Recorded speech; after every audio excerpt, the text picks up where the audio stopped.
মনে রাখবেন, পৃথিবীতে এত রং পাবেন না যত রং মানুষ বদলায়।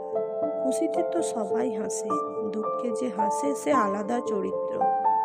অতীত চলে গেছে, তাই এখন অতীত নিয়ে চিন্তা করে কোনো লাভ নেই, এবং ভবিষ্যৎ নিয়ে ভেবেও কোনো লাভ নেই, কারণ তা তো এখনো আসেনি। চিন্তা করুন আপনার বর্তমান সময় নিয়ে, সেটাই আপনার ভবিষ্যতের জন্য ভালো। যদি কেউ আপনাকে তার সমস্যা বলে, তবে ধৈর্য সহকারে এবং মনোযোগ সহকারে শুনুন, কারণ আপনি কেবল শুনছেন, তিনি তো অনুভব করছেন।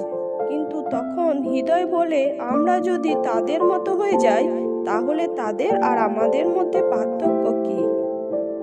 ভালোর পিছনে কেউ যায় না, সবাই খারাপের পিছনেই যায়। মদ বিক্রেতা কোথাও যায় না, দুধ বিক্রেতাকে ঘর ঘর যেতে হয়। কাউকে দেখানোর জন্য কিছু করবেন না, কাজ এমনভাবে করুন যেন সবাই দেখতেই থাকে।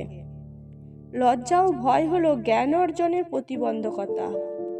একজন ঘুমন্ত ব্যক্তি আর একজন ঘুমন্ত ব্যক্তিকে জাগ্রত করতে পারে না। মানুষের সুখী হওয়ার জন্য সবচেয়ে বেশি দরকার জ্ঞানের, এবং শিক্ষার মাধ্যমে জ্ঞানের বৃদ্ধি ঘটানো সম্ভব। যে কখনো ভুল করে না, সে নতুন কিছু করার চেষ্টাই করে না। মানুষের কাছ হতে পাওয়া কষ্ট, অবহেলা, অত্যাচারে এক সময় আপনি বুঝে যাবেন কি করে কঠিন হতে হয়। জীবন মানে বাস্তবতা, পুতুল খেলা নয়। মানুষ কখনো ইচ্ছে করে বদলায় না। কিছু মানুষের অবহেলা, কিছু স্মৃতি এবং কিছু খারাপ পরিস্থিতি ও সময় মানুষকে বদলাতে বাধ্য করে। 3 শ্রেণীর মানুষের সাথে কখনোই মিশবেন না। 1. যারা উপকারীর উপকার অস্বীকার করে। 2. মিথ্যাবাদী আর অসৎ ব্যক্তি। 3.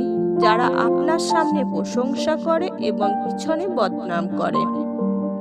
রোগের ভয়ে মানুষ খাওয়া দাওয়া ছেড়ে দেয়, কিন্তু পাপের ভয়ে মানুষ ঘৃণ ও অপরাধমূলক কাজ করতে ছাড়ে না। নিজের যোগ্যতার চেয়ে কম যোগ্যতার মানুষকে ভালোবাসো, সে তোমাকে অনেক বেশি মূল্য দেবে।